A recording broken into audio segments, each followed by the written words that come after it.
بسم اللہ الرحمن الرحیم۔ جاپان کے شہر اوساکا میں ایک ایئرپورٹ بنانے کی ضرورت پیش آئی۔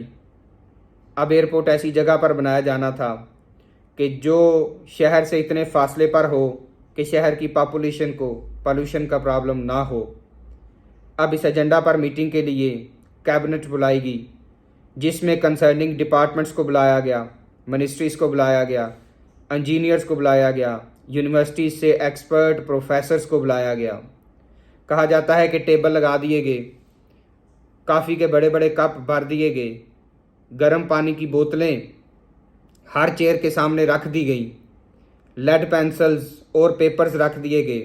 میٹنگ سٹارٹ ہوئی۔ اب جب میٹنگ سٹارٹ ہوئی تو شام تک سوال کے بدلے سوال، دلیل کے بدلے دلیل آتی رہی، لیکن کوئی حل نہ نکلا۔ تو کہا جاتا ہے کہ ایک 4 فٹ کے انجینئر نے اپنی لیڈ پینسل کھڑی کی اور اس نے کہا کہ I'll do it، میں یہ کروں گا۔ لوگوں نے پوچھا کہ کیسے اور کہاں؟ اس نے کہا کہ سمندر کے بیچوں بیچ، شہر سے 5 کلومیٹر دور۔ لوگ اور حیران ہوئے۔ انہوں نے کہا کہ سمندر کے بیچوں بیچ ریسٹورانٹس، لاؤنج، بڑے بڑے ٹرمینلز، کلومیٹرز پر محیط رن ویز، یہ کس طرح بناؤ گے؟ تو اس نے ایک جواب دیا۔ اس نے کہا کہ کرۂ ارض پر 75% پانی ہے، 25% خشکی ہے۔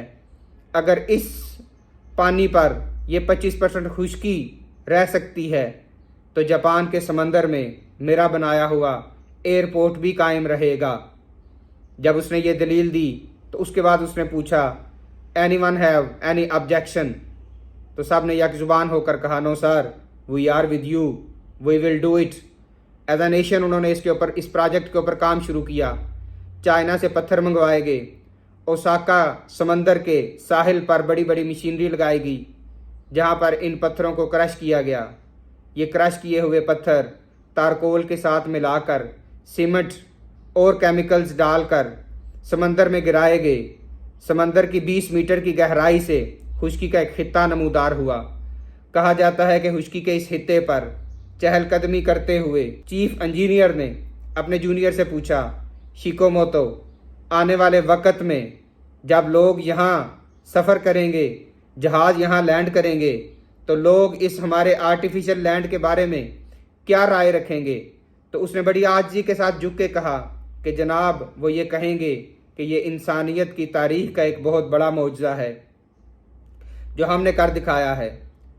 چشمے فلک نے پھر دیکھا کہ اسی خشکی کے خطے پر پھر بڑے بڑے ریسٹورانٹس بنائے گئے، لاؤنج بنائے گئے، شیڈ بنائے گئے جہازوں کے لیے، اور وہاں پر ٹرمینل، دنیا کا سب سے بڑا ٹرمینل بنایا گیا۔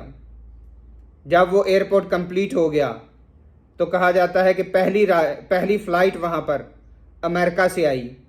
امریکن فلائٹ جو آئی اوساکا میں، اس میں جرنلسٹ بھی تھے۔ تو جب اس نے لینڈ کیا تو ان جرنلسٹ نے خواہش کا اظہار کیا کہ ہم اس ایئرپورٹ کے خالق سے ملنا چاہتے ہیں۔ پروجیکٹ مینیجر نے اشارہ کیا کہ آپ لوگ مجھے فالو کرتے ہوئے میرے پیچھے آئیں۔ وہ انہیں لے کر ایک کارنر میں جب گیا تو وہاں پر ایک 4 فٹ کا آدمی اپنے سر پر ہیلمٹ پہنے ہوئے لوگوں کو گائیڈ لائنز دے رہا تھا۔ اس نے ہاتھ کی تالی بجائی اور اسے اپنی طرف متوجہ کر کے کہا کہ جناب یہ لوگ آپ سے ملنا چاہتے ہیں۔ لوگوں نے حیرت سے پوچھا کہ ہم اس ایئرپورٹ کے خالق سے ملنا چاہتے ہیں۔ اس نے پروجیکٹ مینیجر نے یہ کہا، انہوں نے کہا کہ جناب اس ایئرپورٹ کا خالق یہی چیف انجینئر ہے۔ جب اسے پوچھا گیا، خاتون صحافی نے اسے پوچھا، اس نے کہا کہ تم نے یہ in how many years do you complete this project؟ تو اس نے کہا in 6 years۔ تو اس محترمہ نے دوبارہ پوچھا، اس نے کہا کہ یہ کیسے کر لیا تم نے 6 سالوں میں کہ سمندر کے بیچوں بیچ تم نے ایئرپورٹ ہی بنا ڈالا؟ تو اس نے بڑی عاجزی کے ساتھ جھک کے جواب دیا اسے، madam it's very simple, very simple. اس نے کہا کیسے یہ سمپل ہے؟ تو کہتے ہیں کہ اس نے اپنے شہادت کی انگلی کھڑی کر کے اپنی کان پٹی کی طرف اشارہ کیا۔ اس نے کہا اس سے، اور پھر مٹھی بند کر کے اشارہ کیا اس سے، یعنی ہم اپنی انٹلیکچولیٹی اور اپنے زور بازو ان دونوں کو استعمال کرتے ہیں۔ اور اس نے کہا کہ جاپانی قوم کو اگر آپ نیا ہمالیہ کھڑا کرنے کا بھی کہیں گے تو ودن 6 ایئرز ہم یہ کھڑا کر لیں گے۔ اس کی وجہ یہ ہے کہ ہمارا دماغ اور ہمارا زور بازو ایک وقت میں کام کرتا ہے۔ اگر